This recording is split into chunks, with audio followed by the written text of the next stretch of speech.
Sapaan Gembala, Jumat 16 Oktober tahun 2020. Tema kita tentang ucapan bahagia dari Matius 5 ayat 3 yang berisikan demikian. Berbahagialah orang yang miskin di hadapan Allah, karena merekalah yang mempunyai kerajaan sorga. Umat yang terkasih dalam Yesus Kristus, kalau kita membaca ayat tersebut, apakah kita harus miskin agar bisa mempunyai kerajaan sorga? Kalimat ini bisa diartikan keliru sehingga memandang kemiskinan adalah sebagai sebuah tujuan. Dan orang yang punya kekayaan adalah sesuatu hal yang salah. Tentulah bukan ini yang dimaksudkan oleh Tuhan Yesus saat mengucapkan kata ini. Karena sangat tidak mungkin bahwa Yesus mengizinkan kita tidak peduli kepada orang miskin karena berpikir, oh semakin dia miskin maka dia akan semakin dekat dan diberkati dalam kerajaan sorga. Oleh karena itu kita harus mengerti apa arti kata miskin di dalam ayat ini. Di dalam bahasa Yunani ada dua arti kata miskin, yaitu penes dan petokos. Penes berarti menunjuk kepada orang yang harus bekerja untuk hidup.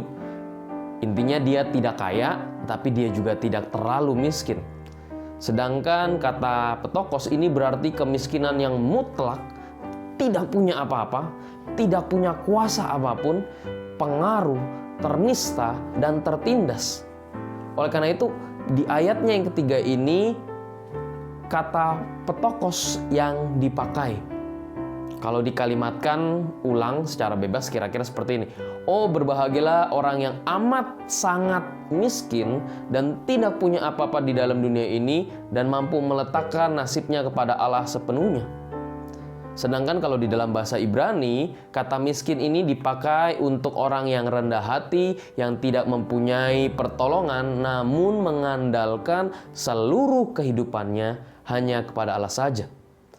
Kalimat dari ucapan bahagia yang pertama ini adalah bagaimana orang yang mengalami kenistaan, kesusahan, kesulitan, ketidakberdayaan, namun ia mempercayakan dirinya seutuhnya, mengandalkan Tuhan dalam setiap kehidupannya.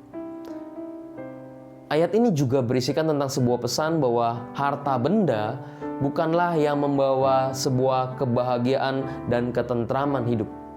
Melainkan pada saat ia terpaut kepada Tuhan saja, sehingga ia mengalami kebahagiaan, ia mengalami sukacita dengan hanya mengandalkan Tuhan. Tuhan Yesus menginginkan agar kita tidak mengandalkan diri sendiri, ataupun juga terlalu lama terpuruk dalam kelemahan kita. Melainkan bagaimana kita tetap taat kepada Tuhan dan berserah total, berserah penuh dan mengandalkan Tuhan dalam setiap kehidupan kita. Sikap dan ketaatan sempurna kepada Allah sajalah yang menjadikan kita empunya kerajaan sorga atau menjadi bagian dari warga kerajaan sorga. Umat yang terkasih dalam Yesus Kristus, empunya kerajaan sorga adalah seseorang yang tidak beriman hanya secara ritual saja, melainkan bagaimana dia juga beriman dengan sebuah tindakan. Kemiskinan kembali lagi bukanlah sebuah impian, bukanlah sebuah tujuan untuk menjadi warga kerajaan sorga, melainkan di dalam ketidakberdayaan kita akan situasi sekeliling kita, kita tetap taat dan setia melakukan kehendak Allah dan mempercayakan diri seutuhnya hanya kepada Tuhan. Hidup pada zaman sekarang penuh dengan ketidakpastian. Kesusahan, kesulitan bisa saja terjadi dalam setiap kehidupan kita. Namun, marilah pada saat kita membaca kalimat ini, membaca ayat ini, maka bagaimana kita harus tetap mempercayakan diri kita sepenuhnya hanya kepada Tuhan sebagai penolong dan penebus kita dalam menjalani kehidupan ini. Tuhan memberkati kita.